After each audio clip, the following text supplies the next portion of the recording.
동북방의 광활한 벌판 위로 끝없이 흘러가는 바람이 있었다. 그 바람은 수많은 겨울을 지나며 설산의 전기를 머금고 대지를 가로질러 흘렀고, 인간은 그 바람 속에서 삶을 일구고 공동체를 이뤄 나갔다. 세상의 처음을 묘사하는 데 있어 땅과 하늘, 해와 강, 그리고 인간의 관계를 설명하는 일은 그 어떤 문명에서도 빠지지 않는 중심 서사였으며, 부여 역시 그러하였다. 부여라는 이름은 먼 훗날 붙여진 명칭이지만 이 땅에 처음 터를 잡은 사람들의 이야기는 이름보다도 더 오래된 신화로 이어져 내려온다. 부여의 시조로 전해지는 해모수는 하늘의 아들이라 일컬어졌고 천재의 명을 받고 인간 세상으로 내려왔다고 한다. 그는 신비한 빛에 둘러싸인 채 북부여의 땅에 나타났다고 전해지며 사람들은 그를 단순한 이방인이 아니라 하늘이 내린 위대한 존재로 여겼다.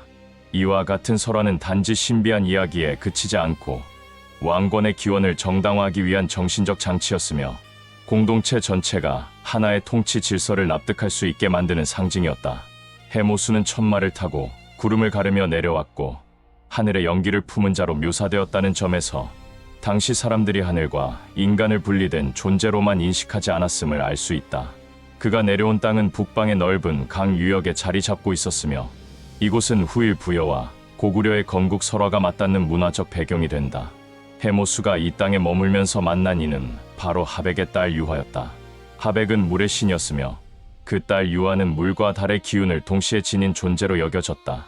해모수와 유화의 결합은 단순한 남녀의 결합이 아니라 천상의 기운과 지상의 흐름이 하나가 되는 조화의 상징으로 읽을 수 있다. 특히 유화는 단순히 왕비가 아니라 신비한 존재로 존중되었고 그녀를 통해 왕권의 신령함이 계승된다는 믿음이 자리 잡고 있었다.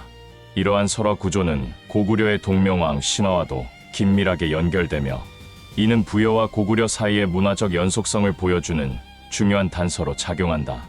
실제로 고구려의 건국자 고주몽은 부여에서 자라났으며 해모수의 아들로 전해지고 유화가 그의 어머니로 알려져 있다. 이 설화는 고구려가 부여와 혈통적, 문화적 연관성을 주장하며 자신들의 정통성을 확립하려 했음을 보여준다. 고주몽은 물 위를 걷는 능력을 지닌 존재로 전해지며 그의 출생과 관련된 설화는 천상과 지상, 인간과 자연의 경계를 넘나드는 신비로운 세계관을 반영하고 있다. 부여의 건국은 단번에 이루어진 사건이 아니라 오랜 시간에 걸쳐 형성된 시족과 부족의 연합, 그리고 그 중심을 향해 모인 공동의 의식이 만들어낸 결과였다. 부여 사람들이 처음 자리를 잡은 곳은 송화강 유역과 그 북쪽 일대의 평탄한 지대였으며 이 지역은 강과 산이 적절하게 어우러져 있어 농경과 수렵, 방목이 모두 가능한 천혜의 환경이었다. 초기에 부여는 농경에만 의존하지 않았고 특히 추운 계절에는 수렵과 이동이 불가피했기 때문에 계절적 수능과 유연한 공동체 조직이 핵심이었다. 이들은 긴 겨울을 나기 위해 곡물을 저장하고 사슴과 멧돼지를 사냥하며 얼음이 녹기 전에는 공동으로 빙판을 깨고 고기를 잡는 풍습도 가졌다. 또한 넓은 벌판에서 말이나 가축을 기르며 유목과 방목을 겸하였다. 이러한 생존 구조는 고정된 경작지 중심의 농경 사회와는 달랐으며 오히려 북방의 기마 민족들과 유사한 성격을 보이기도 했다. 그러나 부여는 단순히 이동과 사냥만으로 구성된 공동체가 아니라 특정 시기에는 정착하며 정주적 삶을 유지하려는 경향도 보였다. 이러한 양면성은 부여의 정치 구조에도 반영되었다. 부여의 왕은 강력한 권한을 가졌으나 귀족 집단의 견제를 받았고 특히 계절제라 불리는 제의를 통해 왕권의 정당성을 확립하고 백성들의 복종을 이끌어냈다. 계절제는 해마다 겨울이 시작되는 시기의 하늘과 조상에게 제사를 올리는 큰 행사였으며 이 의식은 공동체 전체가 참여하는 국가적 의례로 기능하였다. 왕은 이때 하늘의 뜻을 대신 전달하는 자로 인정되었고 제의가 끝난 뒤에는 백성들과 더불어 술과 음식을 나누며 공동체의 단결을 다졌다. 이 시기에 부여는 사출도라 불리는 독특한 행정 체계를 운영하였다. 왕이 다스리는 중심 지역 외에도 동서남북 네 방향으로 나뉘어 각각의 기능을 수행하는 관직이 존재했다. 각각 마가, 우가, 저가, 구가 등의 대가들이 그것이다. 이 제도는 단지 행정의 효율성을 넘어 우주의 질서와 방향성을 모방한 상징적 체계였으며 고대 동아시아의 사방 사상과도 밀접한 관련이 있었다. 사출도 체계는 공동체 내부의 균형을 유지하면서도 권력을 중앙에 집중시킬 수 있는 제도였으며, 이러한 정치 구조는 후일 고구려와 백제에서도 유사한 형태로 계승되었다. 특히 고구려의 중앙과 지방 통치 구조가 부여의 제도를 모방한 흔적은 삼국사기와 후한서 등 고대 중국 문헌에서도 확인할 수 있다. 이러한 점은 부여가 단순히 지역적 국가가 아니라 동북아시아 고대 국가 형성에 있어서 중심적 역할을 했음을 보여주는 증거라 할 수 있다. 부여의 왕들은 기록에 따라 다양한 인물들이 언급되지만 그 이름과 행적이 뚜렷한 경우는 드물다. 이는 문헌이 충분히 남아있지 않기 때문이기도 하지만, 또한 부여가 후대의 국가들에 비해 문자의 사용이 활발하지 않았던 점과도 관련이 있다. 헤브루, 금화, 대소 등의 인물은 부여의 주요 왕으로 기록에 등장하며, 특히 에모스는 북부여의 시조로 전해지는 등 하늘과의 연관성을 지닌 존재로 묘사된다. 헤브루는 동부여를 다스리던 왕이었고 금화에게 왕위를 물려주었다. 고주몽은 부여를 떠나 새로운 국가인 고구려를 건국했다. 이처럼 부여의 왕위 계승은 단순한 혈통만이 아니라 신의 뜻과 공동체의 합의, 그리고 제의적 상징을 통해 이루어졌다는 점이 특징적이다. 왕위는 가문 안에서만 계승되었지만 때로는 왕의 정당성을 강화하기 위해 신령한 계시나 제천이식을 통해 백성들의 동의를 얻는 절차도 있었던 것으로 보인다. 이는 이후 고구려에서도 그대로 나타나는 특징으로 동명왕의 출생 자체가 이미 하늘의 명령에 의한 것이었으며 그의 즉위도 민심과 신탁을 통한 것이었음을 알 수 있다.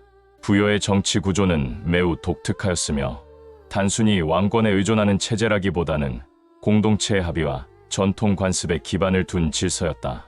왕은 형식상 최고의 권력을 가졌으나 실제로는 귀족 집단의 영향력이 적지 않았으며, 특히 팔가 또는 대가라 불리는 귀족들이 주요한 정치적 결정에 깊이 관여하였다.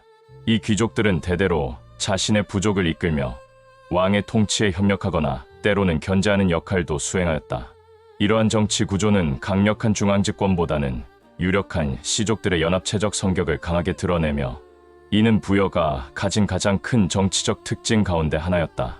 귀족은 일정한 지역을 통치하면서 세금을 걷고 병사를 징벌할 권리를 가지고 있었으며 그 대가로 중앙의 왕에게 재례와 공물을 바쳤다. 이러한 구조는 단순히 위계적 권력 체계라기보다는 상호 의무와 이익을 기반으로 한 계약적 관계였고, 어느 한쪽이 그 균형을 깨뜨릴 경우 심각한 갈등이 발생하기도 하였다. 특히 귀족 간의 분쟁은 종종 왕권을 약화시키는 계기가 되었으며, 부여 말기에는 이러한 귀족 분열이 국가의 쇠퇴로 이어졌다는 기록도 존재한다. 경제적 측면에서 부여는 농경과 수렵, 방목을 함께 이루는 혼합 경제 구조를 가지고 있었으며, 특히 기후와 계절에 따라 경제 활동이 달라지는 특징이 있었다. 봄과 여름에는 밭을 일구고 곡물을 재배하였으며, 주요 작물로는 조와 기장이 중심이었다. 논농사는 기후의 제약으로 인해 제한적으로 이루어졌으며, 대신 기장, 조, 콩, 보리 등의 작물들이 널리 재배되었다. 가을에는 수확을 거두고 겨울이 시작되기 전에는 사냥과 저장 활동에 집중하였다. 수렵은 단순한 생계수단이 아니라 귀족층의 권위를 상징하는 행위로 여겨지기도 하였다. 왕과 귀족들이 겨울철에 함께 모여 공동 사냥을 벌이는 일이 많았으며, 이는 정치적 결속을 다지는 중요한 행사로도 기능하였다.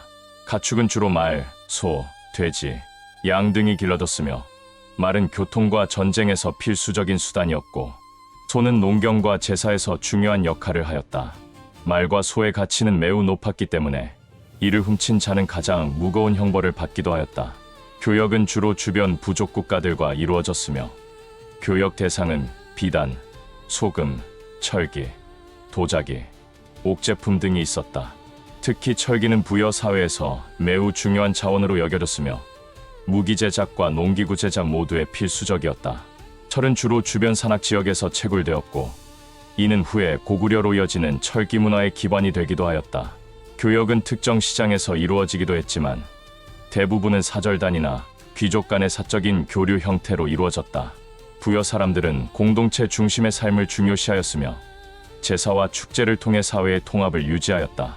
제사는 농경 주기와 관련된 시기에 맞추어 정기적으로 열렸으며, 특히 하늘의 제를 올리는 제천 의식은 부여 사회의 가장 중요한 의례 중 하나였다.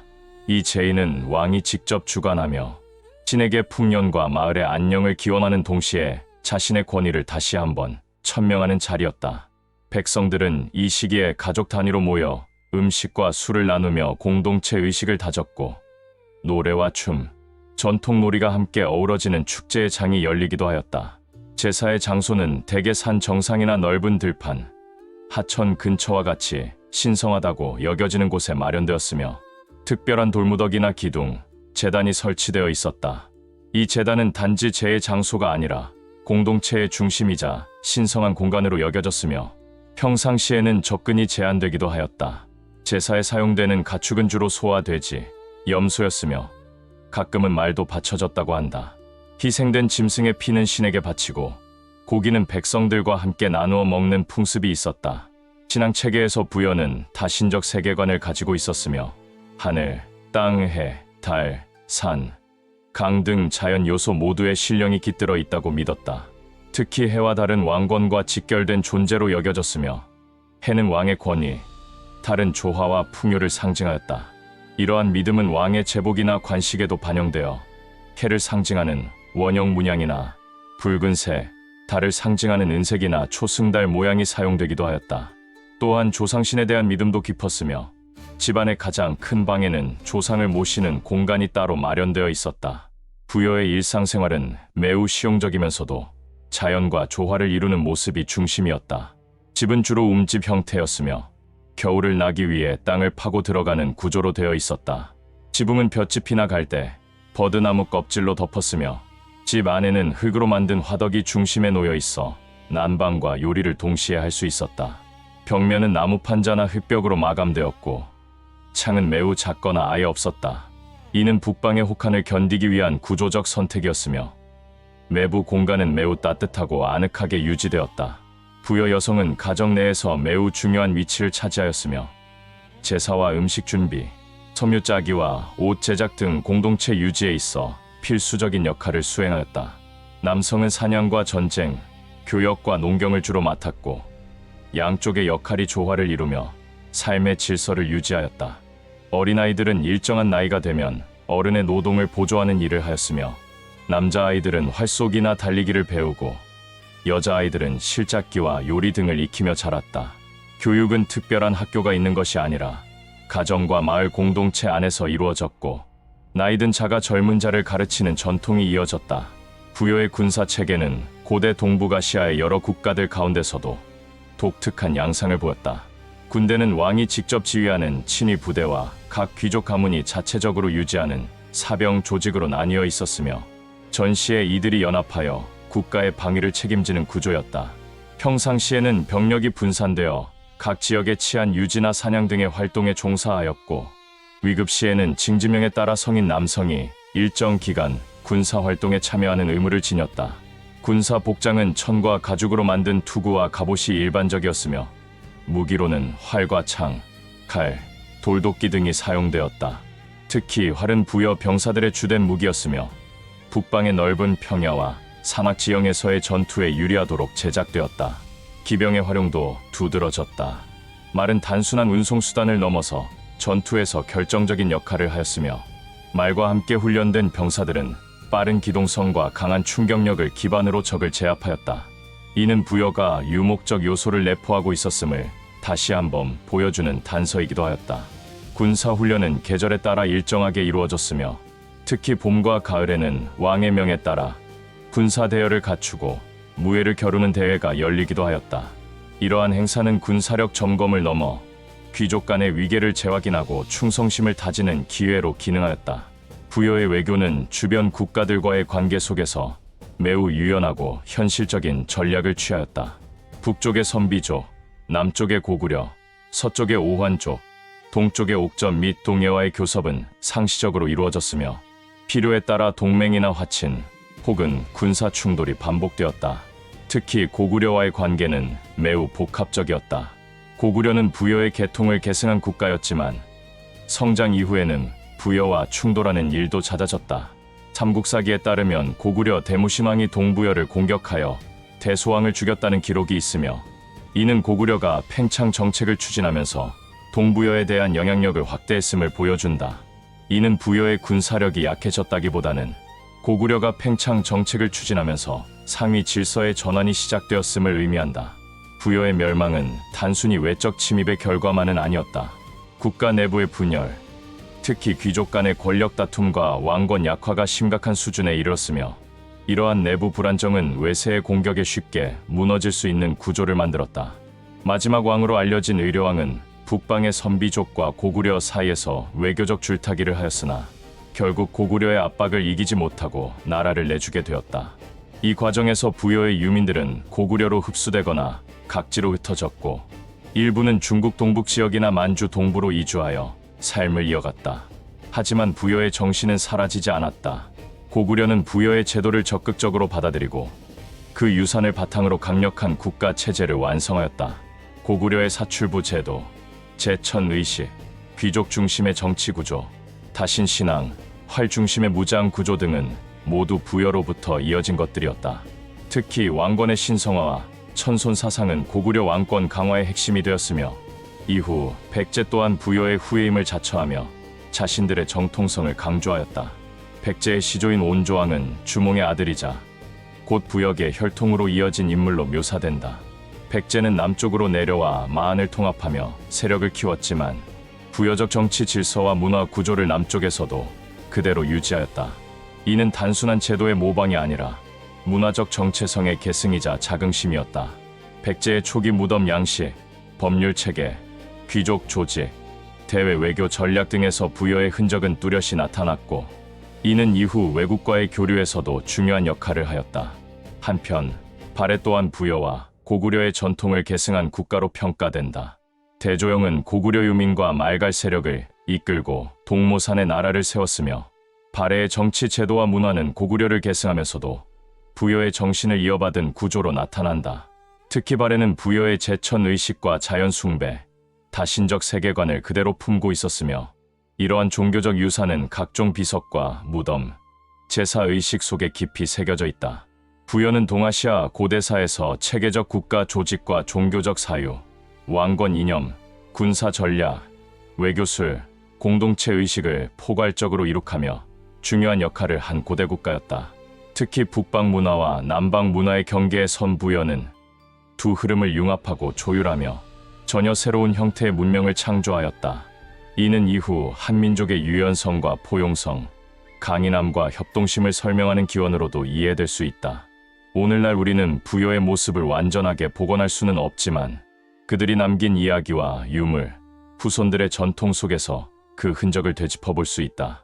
설화로 전해진 해모수의 하늘 기운, 제천 의식의 신비로움, 사출도 제도의 질서, 겨울을 견디며 움집 안에서 불을 지폈던 가족들의 삶, 해와 달을 섬기며 자연과 하나 되어 살았던 정신은 지금도 우리 민족의 깊은 뿌리로 살아 숨쉬고 있다.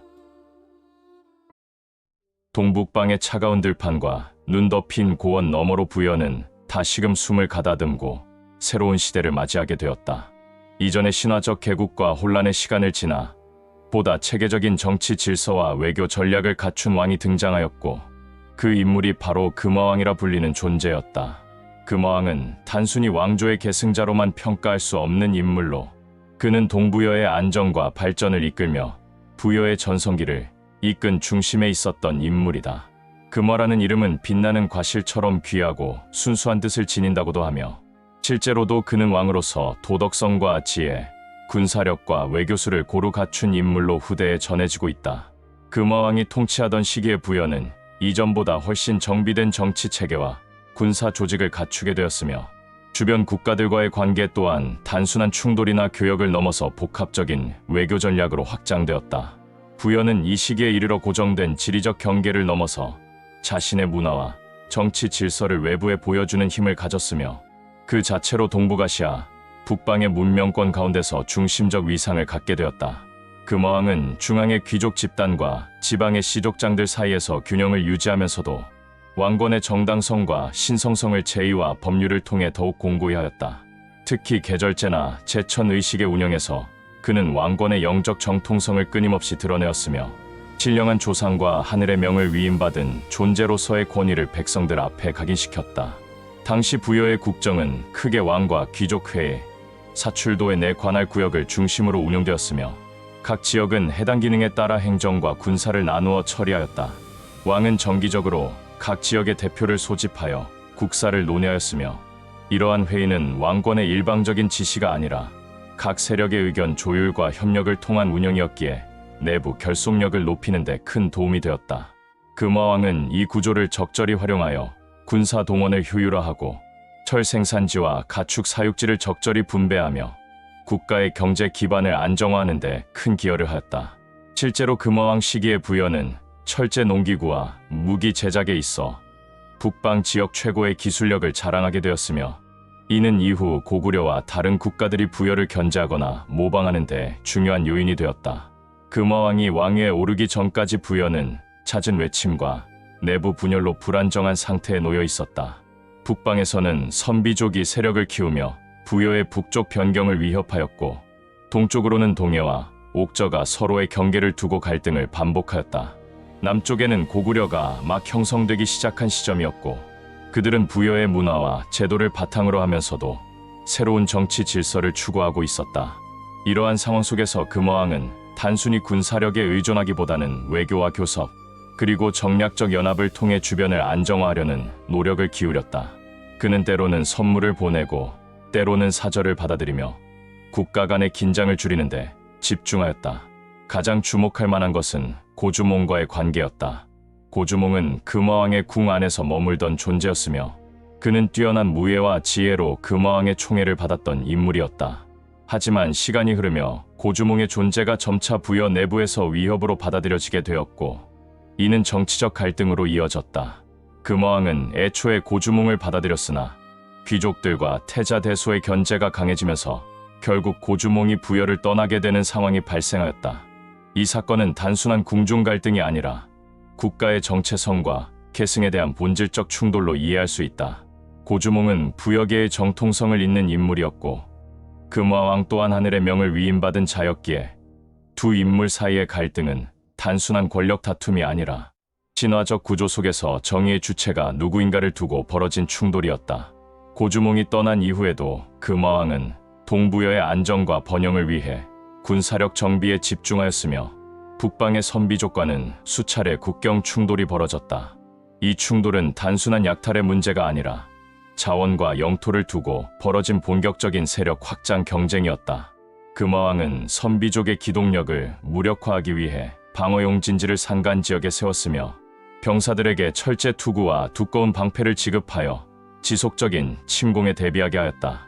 그 결과 선비족은 더 이상 정면 충돌을 피하고 주변에서 간헐적인 약탈만을 시도하게 되었으며 부여는 북방의 주도권을 일정 부분 확보할 수 있게 되었다.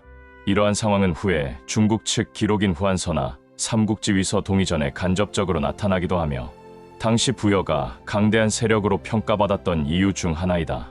동해와의 관계는 더욱 복합적인 양상을 보였다.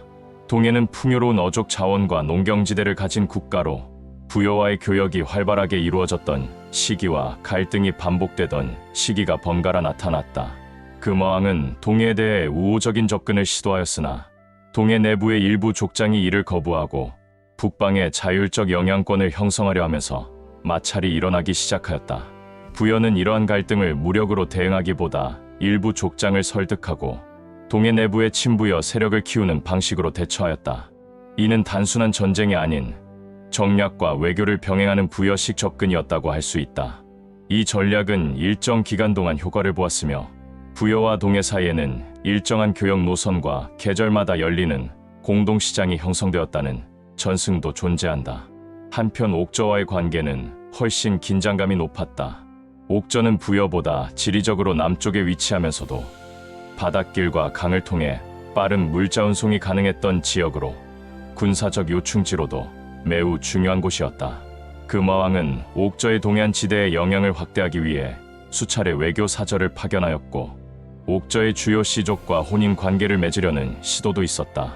하지만 옥저의 족장들은 부여의 간섭을 탐탁지 않게 여겼으며 금화왕의 권위를 의식적으로 회피하려 하였다. 결국 옥저와 부여 사이에는 군사적 충돌이 일어나게 되었고 금화왕은 이를 진압하기 위해 동부 방면으로 군사를 출병시켰다.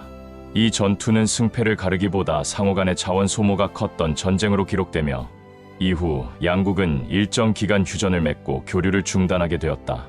옥저와의 충돌이 일시적인 휴전으로 귀결된 이후에도 부여 내부의 상황은 점차 긴장감을 품기 시작하였다. 겉으로는 안정된 질서를 유지하고 있었지만 고주몽의 부재 이후 궁중 내부에서는 태자대소와 귀족들 사이의 권력 분점에 대한 갈등이 서서히 수면 위로 드러나고 있었다. 금화왕은 노년에 이르러 직접 국정을 다스리는 시간이 줄어들었고 그 공백을 메우기 위해 태자가 대신 정무를 맡기 시작하면서 귀족 세력 간의 대립은 더욱 치열하게 벌어지게 되었다.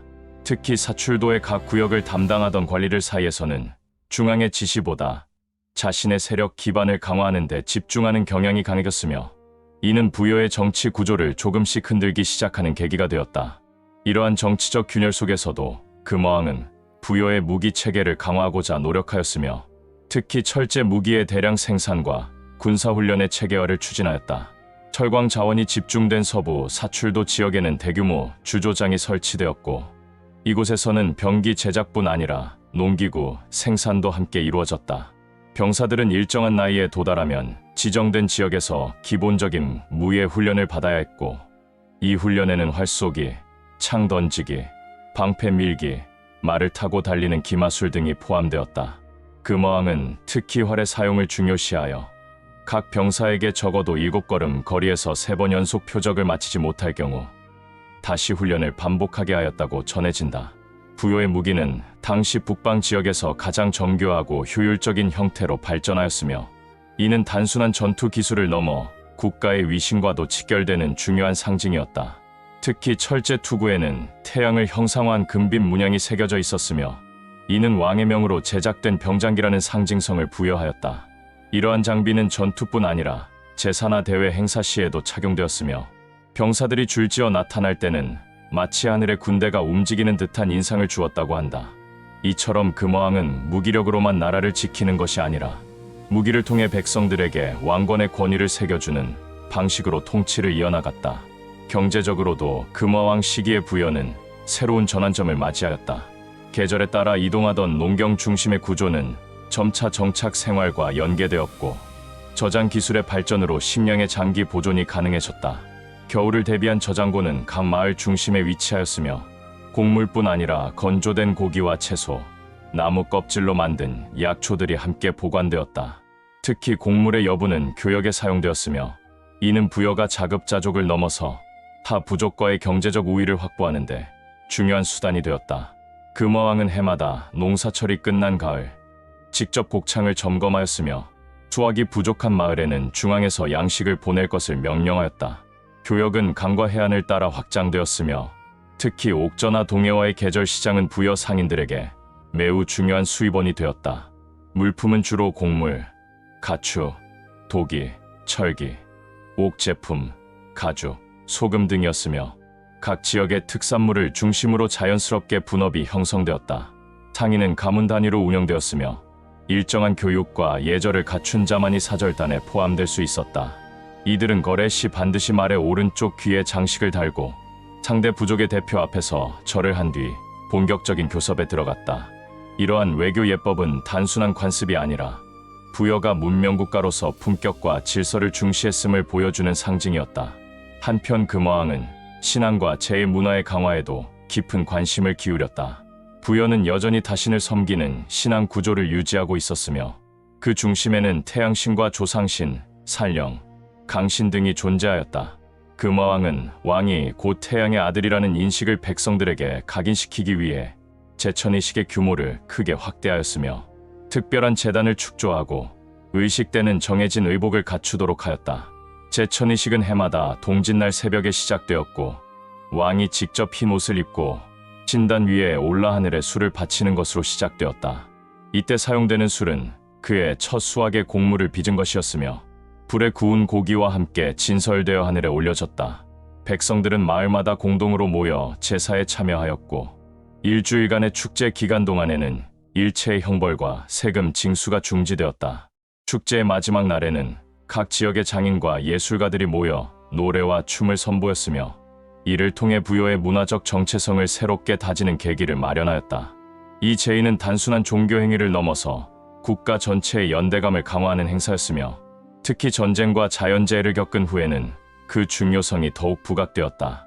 금화왕은 이 의식을 통해 백성에게 국가란 곳, 하늘의 의지에 따라 존재하는 것임을 끊임없이 상기시켰고, 그 자신도 하늘의 대리자로서 존재한다는 통치 철학을 굳게 지켜나갔다.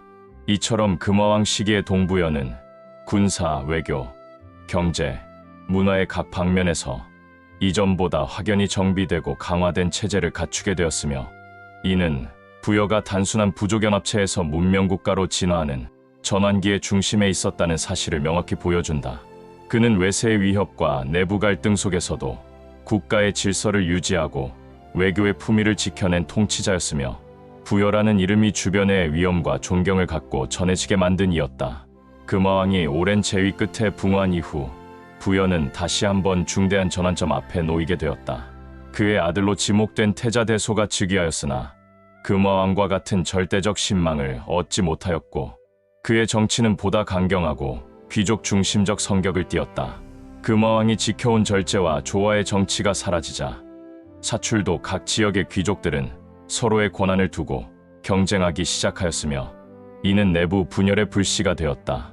특히 왕권에 도전하려는 일부 지방 세력이 중앙의 조정에 반기를 드는 움직임을 보였고, 대소왕은 이에 강경하게 대응하면서도 왕권 강화를 위해 고위 귀족들에 대한 숙청을 감행하였다.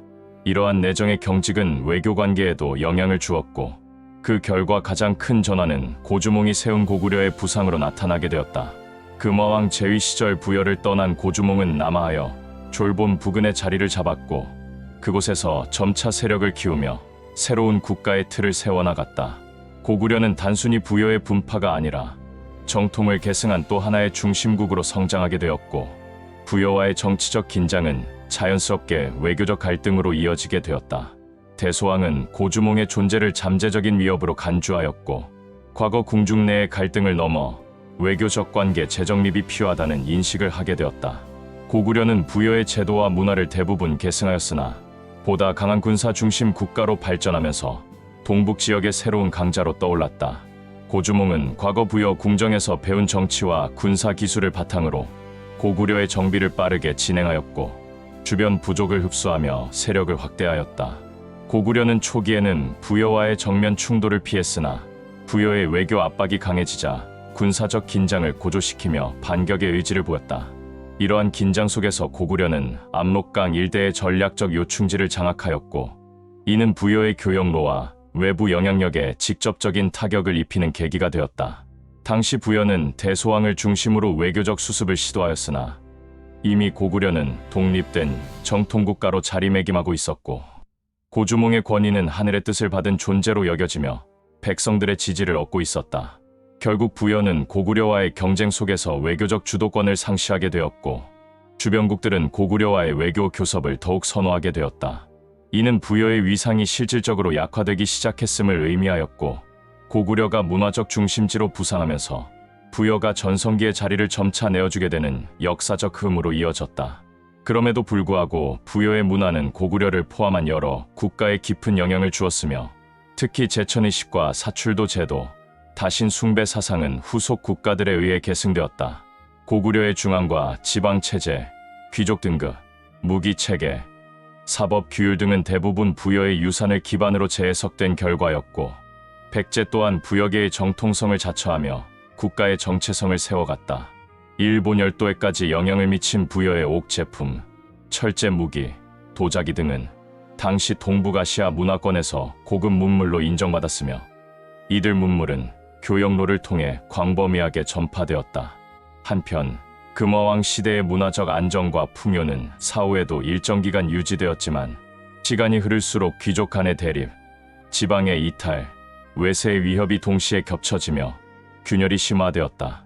대소왕은 이를 극복하기 위해 강경한 정치를 지속하였고, 무력으로 귀족과 부족들을 복속시키려 하였으나 이는 오히려 백성들의 불만을 불러일으키는 계기가 되었다.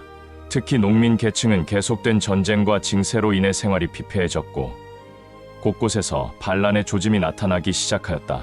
전성기의 균형과 조화가 무너지면서 부여는 점차 통합력과 중심성을 잃어갔고, 외적으로는 고구려의 확장과 선비족의 도발, 내부적으로는 세력 분열과 경제 약화라는 이중 압박을 받게 되었다.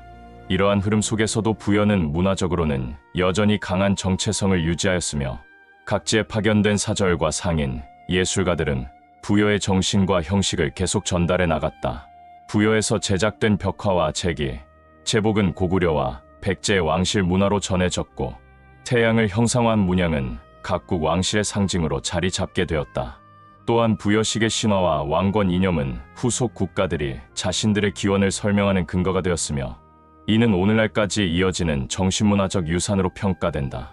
금화왕은 생전 왕위에 있으면서 부여를 가장 강력한 북방 국가로 성장시켰고 제의와 법치, 외교와 무력의 조화를 통해 안정과 질서를 유지하였다. 그는 부여가 단지 하나의 족장 연합이 아닌 국가라는 개념 아래 조직된 공동체임을 실질적으로 구현한 인물이었다. 그의 시대는 부여 역사상 가장 빛나던 시기로 기록되며 이후 어떤 왕도 그와 같은 절묘한 조화를 이루어내지는 못하였다. 비록 그의 후계자들이 그 뜻을 완전히 계승하지는 못하였지만 그가 세운 체계는 이후 오랫동안 부여라는 국가의 틀을 지탱해주는 기반이 되었다. 오늘날 우리가 금화왕을 떠올릴 때 단지 고주몽과의 갈등 속에 등장하는 조연으로 이해하는 것은 부족한 해석이라 할 수 있다.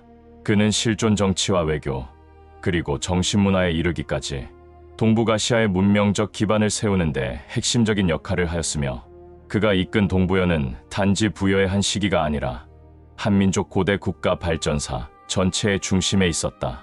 그가 남긴 정치는 제도로 이어졌고 그가 남긴 정신은 신화로 이어졌으며 그가 남긴 외교는 질서와 품격으로 승화되었다. 부여는 이후 여러 도전과 위기를 맞이하며 쇠퇴의 길을 걷게 되었지만 금화왕 시기에 빛나는 순간은 긴 역사 속에서도 결코 사라지지 않는 중심의 기억으로 남아있다. 고구려와 백제, 발해로 이어지는 모든 흐름 속에서 우리는 금화왕의 흔적을 찾아낼 수 있으며 그것은 단지 과거의 왕이 아니라 시대를 넘나드는 사유의 뿌리로 오늘날까지도 살아 숨쉬고 있다. 옛 만주의 광활한 평원에 자리 잡았던 부여 왕국은 한때 찬란한 영광을 누렸지만 세월이 흐르며 차가운 역사의 바람 앞에 흔들리기 시작한다. 북쪽 초원의 유모, 기마민족들이 남하하고 남쪽에서는 새로운 강자 고구려가 떠오르면서 부여의 하늘엔 점차 어둠이 드리워지고 있었다. 부여의 쇠퇴와 그 과정에서 고구려가 미친 영향에 대한 이야기가 지금부터 펼쳐진다. 기원 후 1세기 말에서 2세기 초 부여 왕국은 이미 이전의 활기를 잃어가고 있었다.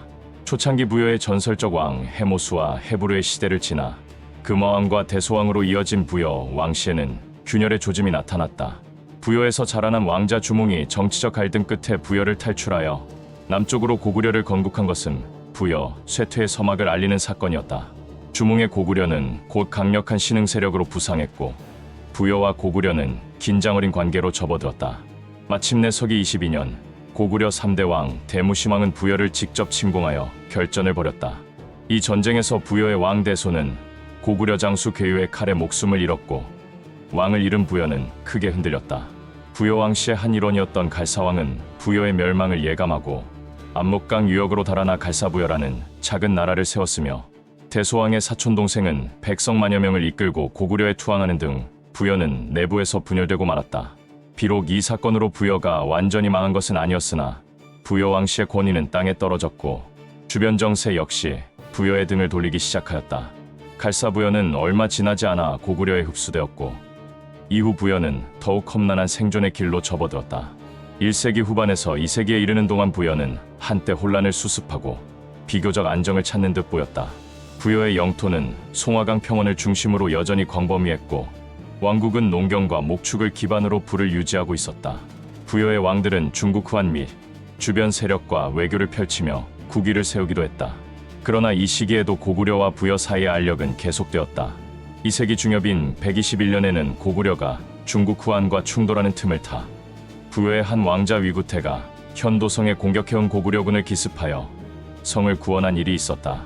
부여는 이처럼 때로는 중국 세력과 손을 잡고 남쪽의 고구려를 견제하려 하였는데 이러한 정세는 중국의 사서 북사와 수서에도 기록되어 있다. 다만 중국 역사가들이 이 위구태를 오해하여 백제의 시조 구태와 혼동하기도 했을 만큼 부여 고구려 중국 사이 관계는 복잡하게 얽혀 있었다. 이후 167년에는 부여왕 부태가 후한과 직접 교역을 시도하는 과정에서 마찰을 빚었고, 이를 계기로 부여는 선비족 및 고구려와 서로 묵인하며 현도군을 공격하기도 했다. 이 사건은 부여가 한때 후한과 맞설 정도의 힘과 외교수를 보여준 사례였지만, 동시에 고구려와 북방 유목 세력 사이에서 고립되지 않으려 애쓰던 부여의 처지를 드러낸 것이기도 했다. 그러나 이러한 노력에도 불구하고 2세기 말엽부터 부여의 운명은 점차 기울기 시작했다. 2세기까지 비교적 번영하던 부여는 3세기 중반 이후 갑작스럽게 불어닥친 국제 정세의 변화에 크게 휘말리게 된다. 중국 한나라가 몰락하고 삼국시대의 혼란 속에 북방의 유목 세력들이 대거 남하하자 부여는 그 직접적인 영향권에 놓였다. 부여의 지형은 사방이 탁 트인 평원이어서 외침의 방어 취약점이 있었고, 농경민과 유목민의 교차로에 위치한 탓에 주변 세력 변화에 민감할 수밖에 없었다. 남쪽으로는 고구려의 압력이 거세졌고, 서쪽으로는 선비족의 세력이 팽창하며 부여 땅을 노리는 침략이 잦아졌다. 부여의 왕실과 귀족들은 긴장 속에 국운을 지키려 했지만, 거대한 시대의 흐름은 이미 부여를 향해 거칠게 휘몰아치고 있었다. 결국 3세기 후반, 부여는 역사상 최대의 시련과 마주하게 된다. 서기 285년, 선비족 모용부락의 수장 모용회가 대규모 기병을 이끌고 동쪽 부여 땅을 급습하였다. 아무도 예상치 못한 겨울의 침략이었다. 드넓은 초원에 비상이 걸리고 부여의 수도가 혼란에 빠졌다. 모용회의 군대는 눈보라를 뚫고 쳐들어와 부여 왕성의 성문을 격파하고 도시를 불태웠다. 오랜 평화에 취해 있던 부여 군대는 기습적인 기마병 공세를 막아내지 못했다.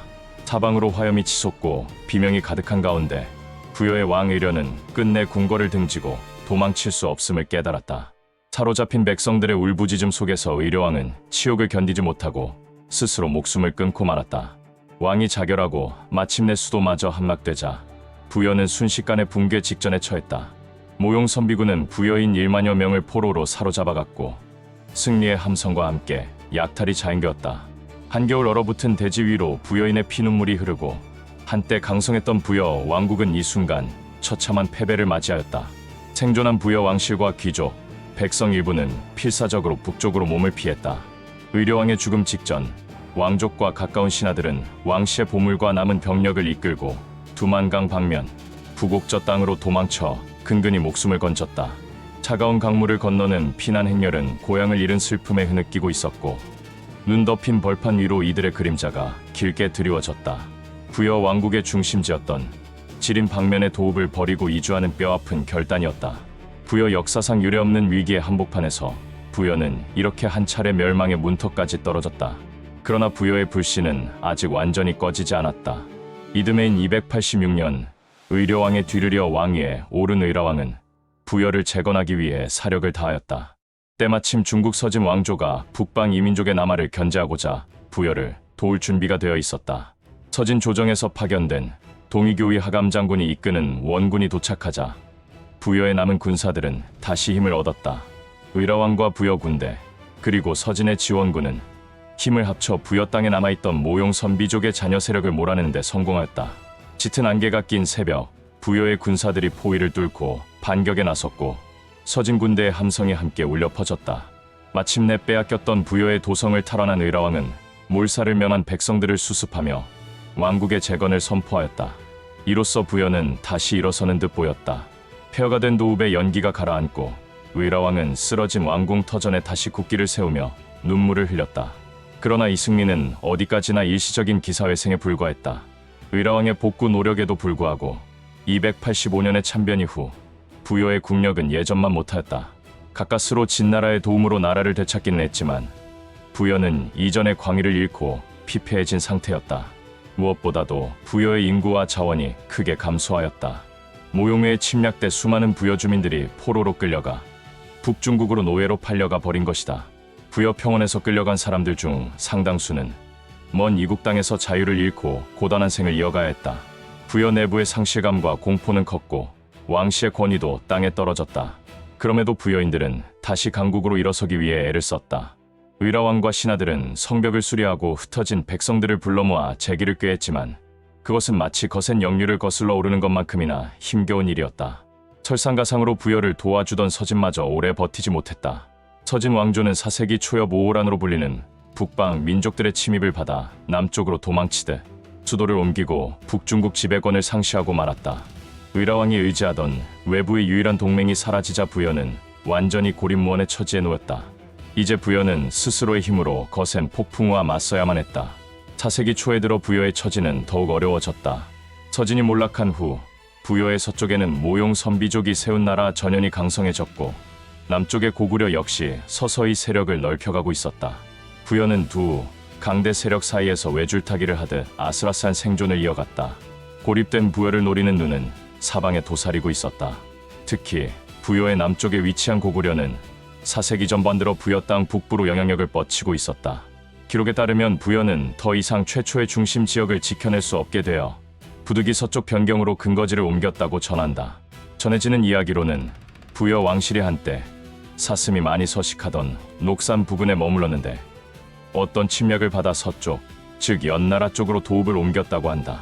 자치통감의 기록에는 이 침략자가 백제라고 되어 있으나 현대 역사학자들은 이를 백제가 아니라 고구려나 말갈의 침공으로 해석하기도 한다. 아마도 4세기 초엽 고구려 또는 북방 말갈 쪽의 공격을 받아 부여 왕시 서쪽 변경, 당시 선비족 전연과 가까운 지역으로 피신했던 것으로 해석된다. 이렇듯 부여는 목숨줄을 부지하기 위해 정치 중심을 옮겨가며 안간힘을 썼다. 그러나 이는 새로운 풍랑을 불러오는 결정이 되고 말았다. 부여가 방비도 제대로 갖추지 못한 채 서쪽 변경에 머무를 즈음 호시탐탐 부여를 노리던 전연의 군대가 움직이기 시작했다. 서기 346년은 부여 운명에 또 다른 먹구름이 들이운해였다. 부여를 초토화시키려는 모용 선비족의 두 번째 맹습이 닥쳐온 것이다. 이해 전연의 왕 모용왕은 부여를 완전히 굴복시키기 위해 대대적인 원정을 맴했다. 모용왕은 자신의 아들인 세자 모용준과 명장 모용가 그리고 모여근 등 당대 뛰어난 장수들에게 1만 7천 명에 달하는 정예 기병을 이끌게 하여 부여로 진군시켰다. 이는 지난 285년 침공보다도 훨씬 조직적이고 규모가 큰 침략군이었다. 부여의 새로운 왕현 왕은 긴장 속에 군사를 이끌고 맞섰지만 중과부적이었다. 한겨울 혹독한 추위 속에서 다시금 부여 땅에는 피비린내가 감돌았다. 모용왕의 군대는 예리한 철제 무기를 휘두르며 부여 영토 깊숙이 파고들었고 곳곳의 성체를 초토화시켰다. 옛 도읍을 버리고 옮겨온 부여의 임시왕성마저 선비군의 포위망에 갇히고 말았다. 격전 끝에 부여 왕성의 성벽이 무너지고 성 안으로 몰려든 선비족 병사들이 함성을 질렀다. 현왕은 끝까지 항전하려 했었으나 결국 적의 창끝이 그의 목전에 들이닥쳤다. 더 이상 피할 길이 없었던 부여왕은 포로로 사로잡히고 말았다.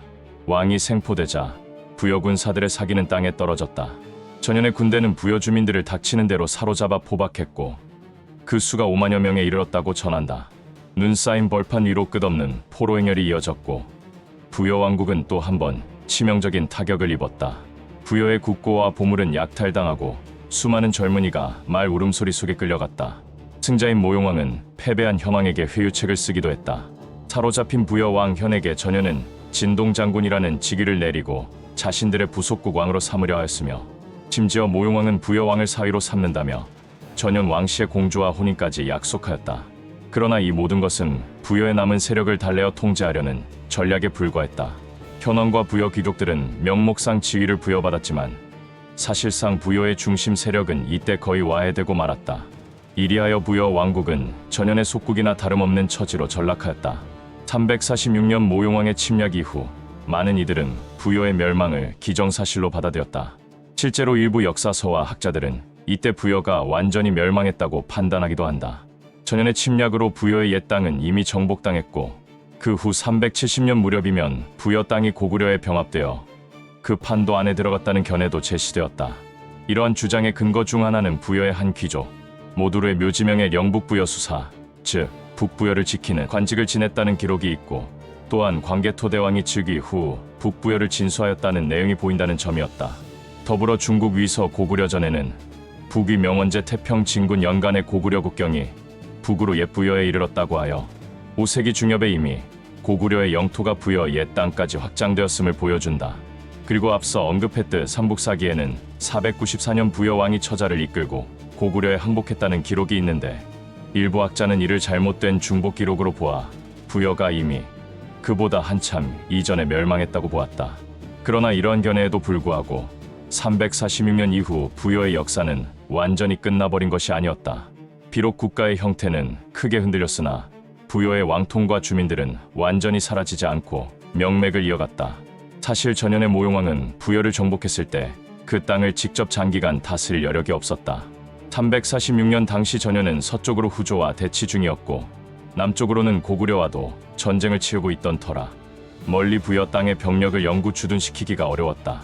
전현군은 부여의 일격을 가한 후 포로와 전리품을 거두어 서둘러 본국으로 철수한 것으로 보인다. 그들이 물러간 뒤 폐허가 된 부여 땅에는 살아남은 부여인들이 다시 모여들기 시작했다. 구사일생으로 목숨을 건진 부여의 귀족들과 백성들은 흩어진 터전을 수습하며 잔존 나라를 재건하려 했었다. 전현이 중국 내 정복 전쟁에 몰두하며 부여에 대한 관심이 줄어들자 부여는 그 틈을 타 소극적으로 남아 자치를 회복할 수 있었다. 또한 4세기 중반 이후 고구려 역시 모용 선비족의 압박과 남쪽 백제 세력과의 싸움에 신경을 빼앗기고 있어 부여를 즉각 병탄할 여력이 부족했다. 이러한 주변 정세의 변화 덕분에 부여 왕실은 가까스로 숨통을 틔우고 잔존 세력을 추슬러 나라의 명맥을 잇게 되었다. 이를 뒷받침하는 역사적 단서도 존재한다. 전현이 멸망한 뒤 화북을 통일한 전진의 기록에 따르면 370년 전진의 첨왕 북연이 전현의 수도를 공격할 당시 전현의 볼모로 있던 부여의 왕족 여울이 밤중에 성문을 열어 북연의 군대를 맞아들였다는 일화가 전해진다. 이는 346년 이후에도 부여의 왕족과 인질들이 계속 존재하며 역사 무대에 등장했음을 보여준다. 또한 북위를 건국한 탁발선비의 역사서에 의하면 북위 문성제 태안 3년인 457년에 부여가 코탄 등 다른 수개국과 함께 북위에 사신을 보내 조공을 바쳤다는 기록이 있다. 먼 이국 땅에 조공 사신을 보낼 정도로 부여는 여전히 국제 무대에 독자적인 존재로서 얼굴을 내밀고 있었던 것이다. 물론 이것은 부여의 마지막 힘겨운 몸부림 중 하나였다. 346년의 재앙 이후 부여가 국가로서 완전히 부활한 것은 아니었지만 그래도 왕실과 일부 주민들은 존속하며 부여의 이름을 유지하고 있었다. 부여는 전현과 전진 같은 북방 강국들의 종속하에 놓인 채 간신히 나라 형태를 갖추고 있었고 한편으로는 여전히 고구려나 말갈 등의 침략 목표가 되기도 하는 미약한 상태로 존재했다. 세월이 흘러 4세기 말에서 5세기 초에 이르자 동아시아의 판도는 다시 크게 요동쳤다. 중국 북방에서는 모용 선비족의 후손들이 세운 후연과 이를 무너뜨린 북위 등이 흥망하고 있었고 한반도 북쪽과 만주 일대에서는 고구려의 세력이 날로 강성해졌다. 부여로서는 더 이상 독립된 강국의 지위를 되찾기가 요원해 보였다. 마침내 부여의 운명을 결정짓는 사건이 일어난다. 5세기 초 고구려의 광개토대왕이 부여 정벌에 나선 것이다. 광개토왕은 즉위 이후 주변의 후연과 백제를 잇따라 격파하며 북방의 패자로 떠올랐고 410년경에는 마침내 부여를 공격 대상으로 삼았다. 광개토왕릉비에 새겨진 기록에 따르면 광개토대왕은 동부여는 예전의 추모왕의 신민이었는데 중도에 배반하여 조공을 바치지 않았다고 적시하며 부여 정벌의 명분을 내세웠다. 서기 410년 광개토왕은 몸소 대군을 이끌고 부여 땅을 향해 북진했다. 고구려 군대가 부여의 주요 거점인 여성에 이르자 부여의 군신들은 큰 충격에 휩싸였다. 오랜 세월 부여 왕실은 고구려를 경계하며 명맥을 유지해왔지만 이제는 거꾸로 고구려의 대군이 성문 앞에 나타난 것이다. 광개토왕은 거침없이 부여의 영토 깊숙이 진격하여 성과 마을들을 차례로 함락했다. 비문에는 대왕이 공격하여 파괴한 성이 모두 64개이고 촌락이 1400개에 달하였다고 기록될 정도로 그 정벌은 대규모였고 파괴적이었다. 이 숫자가 비록 과장된 것이거나 부여뿐 아니라 다른 정복전의 성과를 합친 것이라는 견해도 있지만 분명한 것은 이 원정으로 부여가 결정적인 타격을 입었다는 사실이다. 광개토왕이 부여성으로 향해 친정했다는 것은 부여의 중심부가 직접 고구려군의 철기군하에 짓밟혔음을 의미한다. 치열한 전투 끝에 부여의 성문이 열리고 더는 싸울 힘을 잃은 부여 군사들은 항복하거나 달아났다. 광개토왕은 승전 후 부여 땅 곳곳에 자신의 은덕과 위엄을 알렸다고 비문은 전한다. 이 정벌을 통해 부여 왕국의 광대한 영토와 대다수 주민은 사실상 고구려의 지배권에 들어가게 되었다. 부여의 오랜 도읍과 중심지였던 지역은 고구려의 행정망 속에 편입되었고 부여 왕실과 귀족들은 더 이상 독자적인 정치 권위를 행사하기 어려웠다.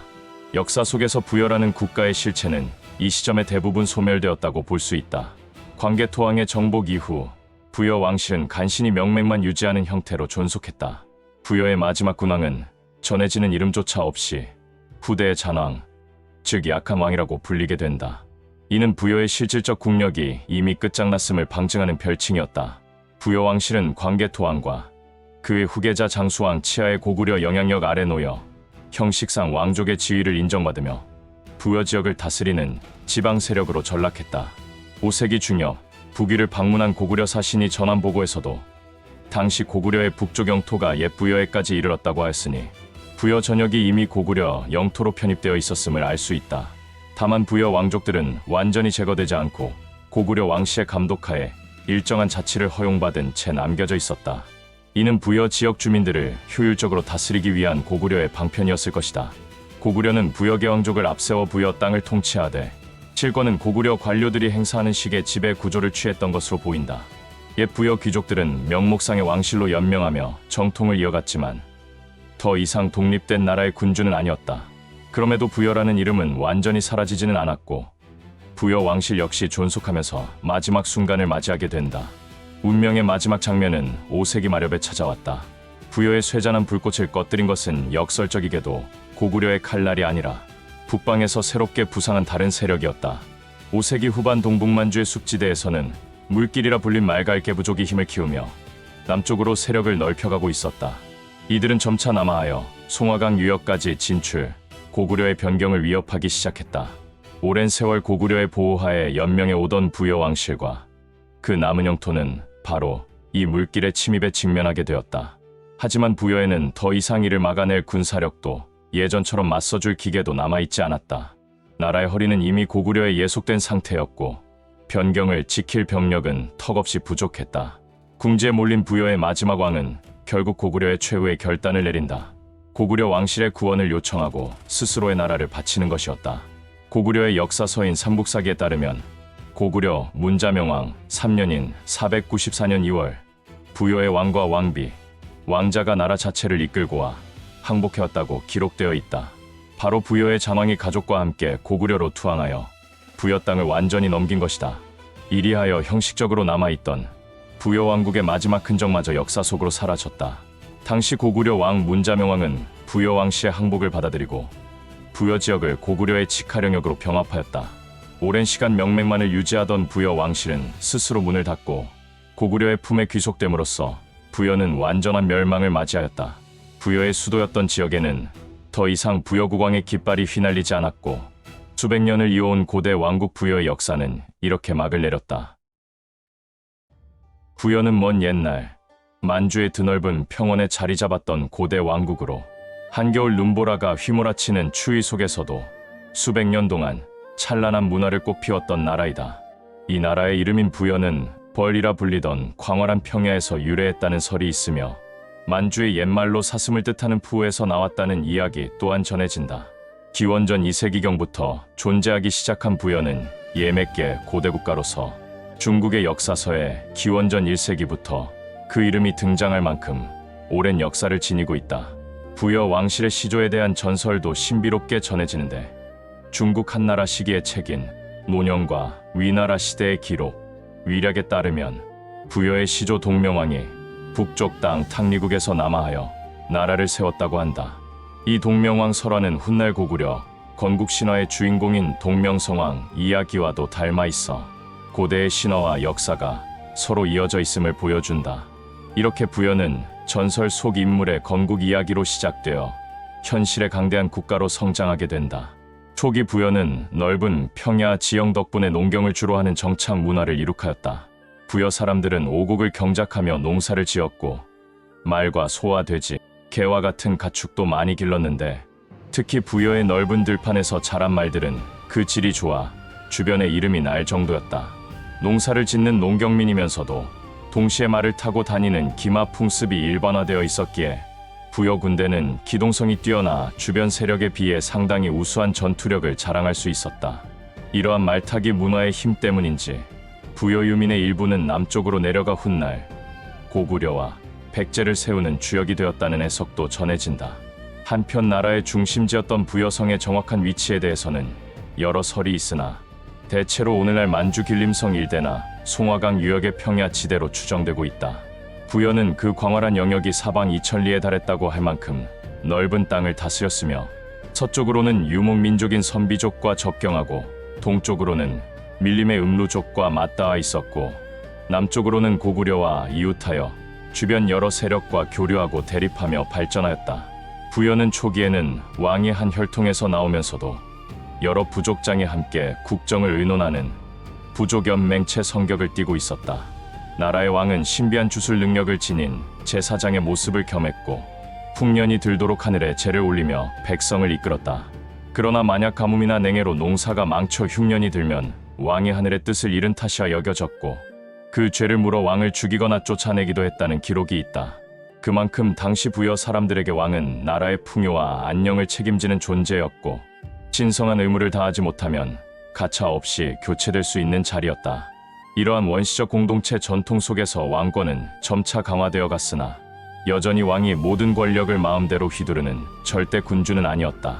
왕 아래에는 마가, 우가, 저가, 구가라는 4명의 대인이 있어 각자 국경에 위치한 4방면의 중요한 지역을 다스리고 있었고 그 밖에도 대사자, 사자와 같은 관직이 있어 이들이 각 부족과 마을을 통솔하였다. 전쟁이 나면 이 가라는 지배층들이 자신이 거느린 군대를 이끌고 나와 왕의 깃발 아래 모여 싸웠지만 평소에는 자기 영역에서 독자적으로 백성을 다스렸기 때문에 중앙 왕실의 통제력이 지방 곳곳까지 미치지는 못하였다. 이렇듯 부여는 왕과 귀족 세력이 균형을 이루는 정치 체제를 갖추고 있어서 나라 전체가 하나로 단합해야 할 때와 각 지배자가 자치적으로 다스릴 때의 모습이 공존하고 있었다. 1세기 무렵 부여는 한반도 남부와 만주의 여러 집단 가운데서도 꽤 강한 세력으로 성장하여 중국 한나라 및 후한과도 교류할 정도로 국제적 위상을 가지게 되었다. 후한 시대인 서기 120년 부여 왕자의 하나인 위구태가 후한에 직접 사신으로 가서 한 황제로부터 인수와 금비단 등의 예물을 하사받고 돌아온 일이 있었다. 122년에는 고구려와 예맥의 연합군이 압록강 건너 중국 현도군을 공격하자 부여에서 왕자를 보내 한나라 편에 서서 중국군을 도운 일도 있었다. 그러나 부여는 때로 중국 세력과 충돌하기도 했는데 167년 부여의 왕 부태가 이만의 군사를 거느리고 현도군을 공격하였다가 당시 요동 지역을 할거하던 군벌 공손역에게 패배하여 1천여 명의 전사자를 내고 물러난 일도 있었다. 이후 후한 말기의 혼란 속에서 요동을 장악한 공손탁 세력은 부여의 왕 위구태에게 자기 일족의 딸을 시집보내 혼인동맹을 맺었고 부여 역시 강력한 유목 세력과 남쪽 고구려 사이에서 중국 세력과 우호 관계를 유지하며 국력을 보존하고자 노력하였다. 실제로 중국 측도 고구려와 선비족의 결속을 막고 동북방을 안정시키기 위해 부여의 무력을 이용하려 하였으므로 부여와 중원의 한족 정권은 상당 기간 긴밀한 관계를 지속했다. 부여 사회의 생활 모습은 중국의 기록을 통해 비교적 상세히 알 수 있다. 부여 사람들은 흰색을 숭상하여 흰 옷을 즐겨 입고 다녔다고 하는데 평상복뿐만 아니라 상을 당했을 때 입는 상복까지 남녀 모두 흰옷으로 입을 정도였다. 이는 깨끗하고 순수한 흰색을 신성시했던 관습으로 여겨지며 오늘날까지도 이어지는 한민족의 백이민족 전통의 원형 중 하나로 보이기도 한다. 결혼 풍습도 독특하여 남편이 죽으면 그의 남동생이 형수와 혼인하는 취수혼이 널리 행해졌다. 이러한 풍습은 한 집안의 대를 끊이지 않고 잇기 위한 것으로 고구려에서도 역시 나타나는 관습이었다. 당시 부여의 혼인 풍속으로 신랑 집안에서 신부 집안의 소나 말을 예물로 보내는 패백을 주고받았는데 결혼 후에 아내가 질투심을 품어 남편의 다른 부인이나 첩과 불화를 일으킬 경우 이를 큰 죄로 다스렸다. 부여에서는 남녀가 간통을 하면 엄격한 처벌을 내렸고 아내가 질투심으로 집안을 시끄럽게 해도 중죄로 여겨 처형하였다. 심지어 질투로 처형당한 부인의 시신은 산 위에 내버려 두어 자연히 썩게 할 정도로 그 죄를 미워하였고 다만 처가에서 딸의 시신을 거두어 가고자 할 때에는 처음 혼인 때 받은 소와 말을 남편 집에 다시 내놓아야만 했다. 이는 질투하여 가정을 해친 여성에 대해서는 죽은 뒤에도 예를 갖추지 않았을 만큼 부여 사회가 가부장적 질서를 엄격히 유지했음을 보여준다.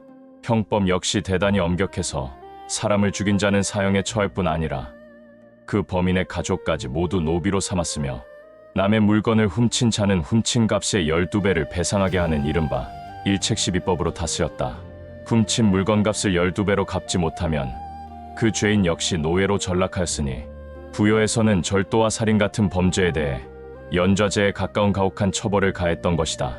간통한 자나 심한 투기, 즉 아내의 질투로 집안을 어지럽힌 자도 모두 죽였다고 하니 당시 부여의 도덕관념이 얼마나 보수적이고 엄중했는지 알 수 있다. 이러한 여러 법률 조항들은 기본적으로 개인의 생명과 사유재산, 그리고 가부장적 가족 질서를 무엇보다 중요하게 여긴 가치관에서 나온 것으로 고조선의 팔조법 등 이전 시대 법과 정신을 같이 하는 면이 있다고 전해진다. 가족을 중시한 부여에서는 앞서 언급했듯이 형이 죽으면 동생이 그 미망인과 결혼하여 가정을 이어가는 것을 당연하게 여겼고, 일부 다처제 풍습이 지배층 남성들 사이에 일반적이었던 만큼 아내의 질투에 대한 벌이 특히 엄했던 것으로 보인다. 부여 사람들의 독특한 삶의 모습은 장례 풍습에서도 드러났다.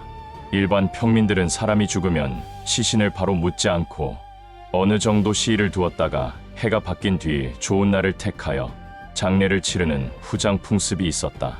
날이 따뜻해지는 봄까지 시신을 보존하기 위해 여름철에도 얼음을 사용하여 시신의 부패를 막으려고 했다고 하니 부모 형제를 잃은 슬픔 속에서도 유족들이 정성을 다해 장례를 준비한 모습을 엿볼 수 있다.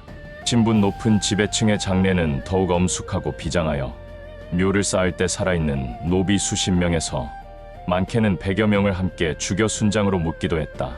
이렇게 죽은 자를 위해 산자를 함께 묻는 순장 풍습은 고대 사회에서 왕이나 귀족의 권위를 보여주는 장면으로 부여 역시 예외가 아니었던 것이다. 순장된 노예들은 주로 전쟁 포로 출신이 많았겠지만 집안에서 대를 이어 섬기던 노예도 포함되었을 것으로 보인다. 부여의 사람들은 노래와 춤을 즐기는 민족이었다는 기록도 전한다. 남녀노소 가리지 않고 시도 때도 없이 노래 부르는 것을 좋아했다는 이야기는 부여인들의 흥겨운 기질과 예술적 감성을 엿보게 한다. 이러한 기쁨과 흥이 가장 크게 펼쳐지는 때가 있었으니 바로 부여의 대표적인 제천행사인 영고라는 축제가 열릴 때였다. 영고란 북소리를 맞이한다는 뜻으로 수확을 마친 음력 12월에 하늘에 제사를 올리는 큰 의식이었다. 이 시기는 추수가 끝나 식량이 충분하고 겨울 사냥철이 시작되는 때였으므로 농경과 수렵이 조화를 이루던 부여 사회에서는 온 백성이 한자리에 모여 한 해의 결실을 감사하고 새해의 풍요를 기원하는 축제를 벌인 것이다. 영고가 시작되면 부여 왕국의 곳곳에 흩어져 살던 마을 주민들이 죄인과 외국 사신을 제외하고 모두 수도 가까이에 모여들었다고 한다. 나무로 지은 집들에 눈이 소복이 덮인 왕성 주변으로 흰옷을 입은 백성들이 삼삼오오 모여들면 왕과 귀족들은 제단을 쌓고 하늘에 제사를 지내며 한 해 동안 나라에 내려준 풍요에 감사했을 것이다. 축제 기간 내내 밤낮으로 사람들은 술을 마시고 노래하며 춤추고 즐겼고 서로의 우정을 나누며 굳게 결속하였다. 또한 온 나라의 대소사에 대해 왕과 가들이 모여 의논하는 국정회의도 열려 공동체적인 단합을 다지는 정치 행사이기도 했다. 영고 기간에는 그동안 죄를 지어 가둬두었던 죄수들을 재판하여 벌을 내리기도 하고 죄가 가벼운 이들은 용서하여 풀어주기도 했다고 하니 백성들에게는 축제이자 정의를 바로 세우는 명절이었던 셈이다. 전쟁이 일어났을 때도 부여 사람들은 하늘에 제사를 지내고 기륭을 점쳤는데 특별히 전쟁 시에는 소를 잡아 그 굽, 즉 발굽이 갈라지는 모양으로 전투의 승패를 예언했다는 독특한 풍습이 기록되어 있다. 소의 갈라진 굽이 벌어지면 흉하다. 즉 전쟁의 불길한 징조로 여겼고 굽이 합치면 길하여 승리를 예견했다고 믿었는데 이러한 우제전법이라는 부여의 점치는 방식은 예로부터 중국 은나라 때 행해진 갑골점과 비슷한 맥락의 풍습으로 보인다. 이처럼 풍요로운 생활과 독특한 문화를 자랑하던 부여였지만 세월이 흘러 주변 정세가 크게 변하면서 부여의 운명에도 어두운 그림자가 드리우기 시작했다. 3세기 중반 이후 중국 한족의 통일 왕조들이 차례로 붕괴되고 북방 초원에서는 유목 민족들이 강성해져 동아시아 전역이 격동의 시기를 맞게 되었다. 한편 남쪽의 고구려는 점차 힘을 길러 부여 쪽으로 압력을 가해왔고 서쪽에서는 선비족이라 불리는 유목 세력이 급속히 세력을 넓히며 부여를 위협하였다. 부여는 탁 트인 평원지대에 있다 보니 외침을 막아낼 지형적 방어이점이 적었고 농경민, 유목민, 산림민이 교차하는 국경에 위치하여 주변 세력이 조금만 변동해도 크게 흔들릴 수밖에 없는 처지였다. 이러한 불안 속에 결국 3세기 후반 들어 부여는 창건 이래 최대의 위기를 맞이한다. 서기 285년 드넓은 평야의 지평선 끝에서 몰아닥친 적들은 다름 아닌 선비족 모용씨 일파의 기병대였다. 흰 눈이 내려앉은 부여의 수도성에 느닷없이 쇄도한 선비족의 습격에 부여 왕궁은 속절없이 함락되고 말았다. 이때 부여의 국왕 의련은 목숨을 걸고 왕성을 지키려 분투했으나 결국 패배를 막지 못하고 궁궐을 나와 달아났다가 선비족에게 죽임을 당했다고 전해진다. 한 나라의 왕이 적의 침공에 스스로 목숨을 끊어야 했을 만큼 부여의 패배는 결정적이었다. 왕성이 불타고 1만 명이 넘는 백성들이 포로로 붙잡혀 끌려가는 참담한 상황에서 왕족과 귀족들의 일부는 가까스로 몸을 피하여 동쪽으로 도망쳤다. 그들이 향한 곳은 두만강 유역의 부곡저 방면으로 한때 부여의 지배하에 공납을 바치던 작은 나라였던 부곡저 지역이었다. 살아남은 부여 왕실과 세력들은 추운 겨울 벌판을 넘어 부곡저 땅으로 망명을 떠났고 한때 막강했던 부여 왕국은 이리하여 풍전등화의 위기에 처했다. 다행히도 부여의 맥은 그리 쉽게 끊어지지 않았다. 다음 해인 286년 의려왕의 뒤를 이어 왕위에 오른 의라왕은 당시 중국 서진 왕조의 지원을 요청하였다.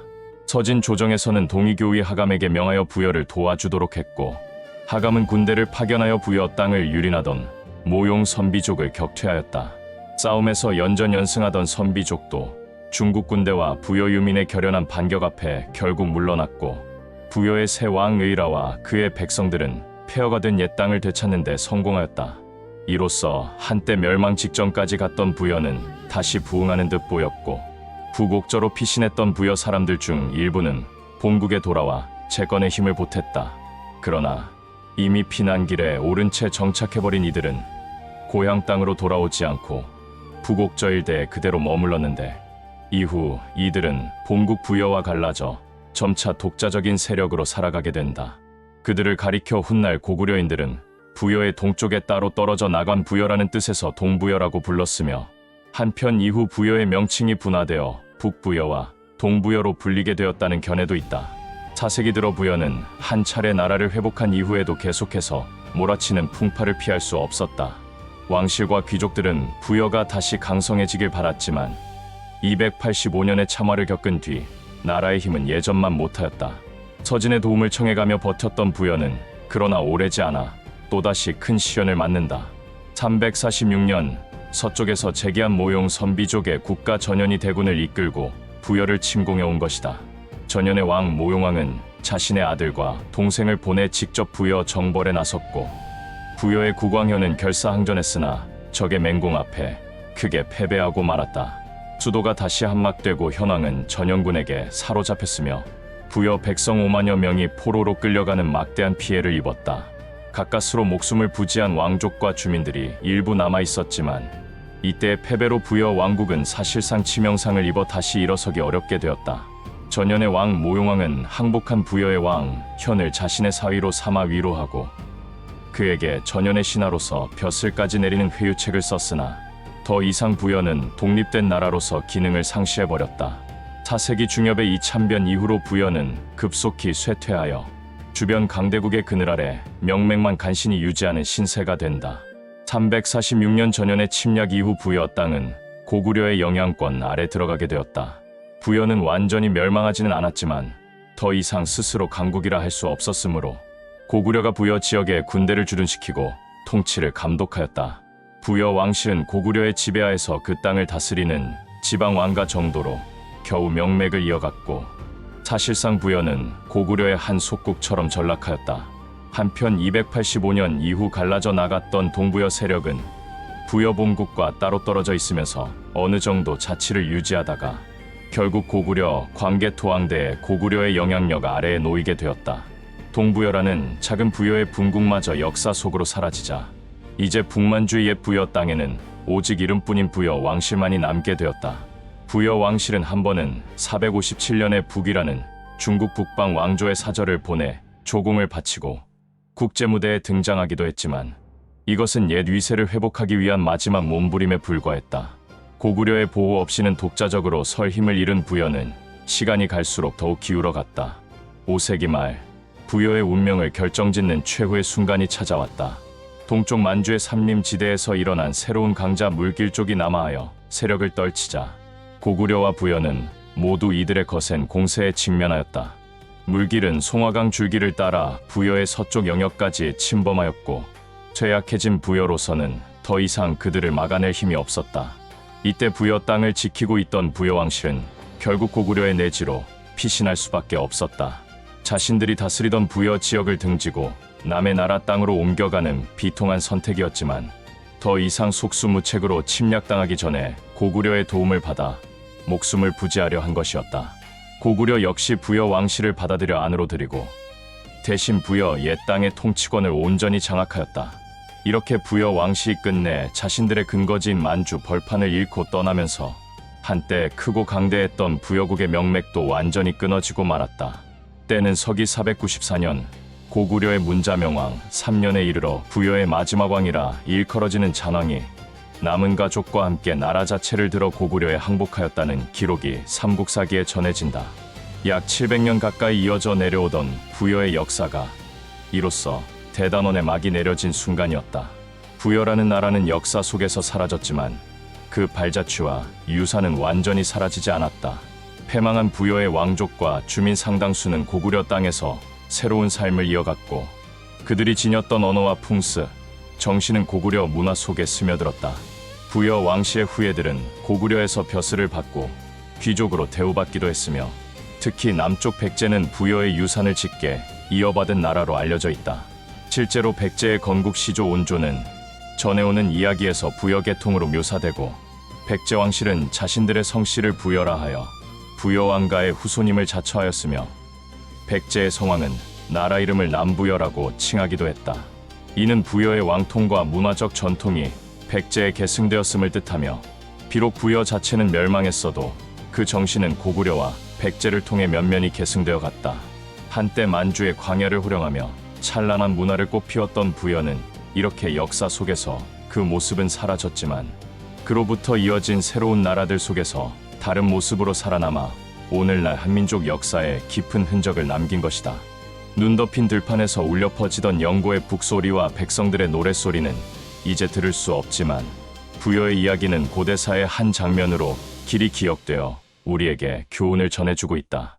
부여의 성쇠와 멸망 과정은 우리 역사 속 한 페이지를 장식한 드라마와 같아서 영광과 좌절, 그리고 새로운 희망의 싹이 어떻게 시대의 흐름 속에서 피고 졌는지를 생생히 보여준다.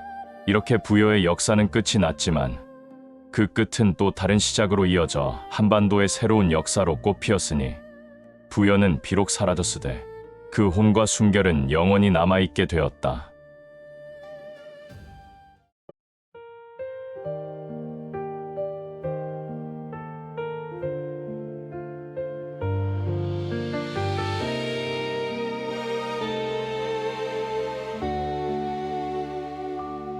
끝없이 불어오는 차가운 바람 속에 멀어진 너의 숨결이 스며들고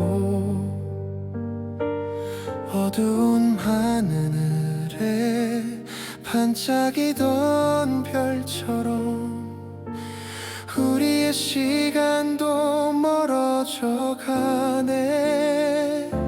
서로 닿을 수 없던 그 거리 사이로 전해진 수많은 말과 눈물들 흐르는 강물처럼 다시 돌아오길 가슴 속에 간직한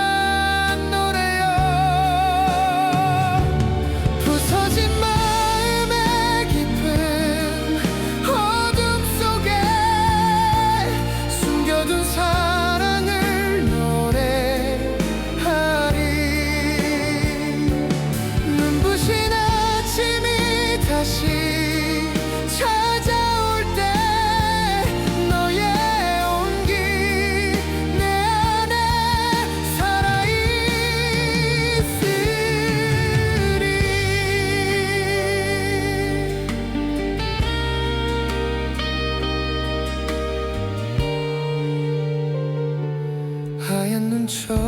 쌓인 우리 기억들은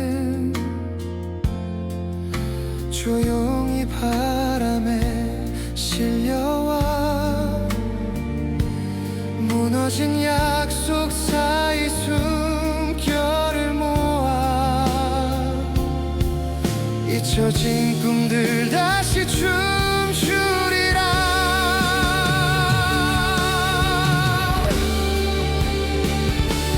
부서진 마음의 깊은 어둠 속에 숨겨둔 사랑은 노하리. 눈부신 아침이 다시 찾아올 때 너의 온기 내 안에 살아있으리.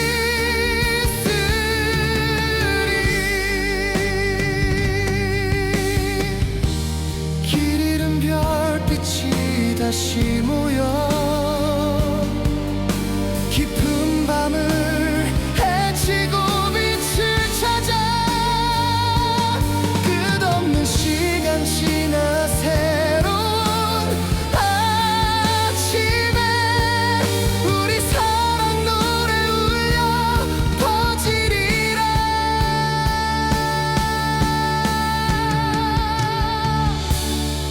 사라져도 꺼지지 않는 그 불꽃처럼 너의 이름 영원히 내 마음에 닿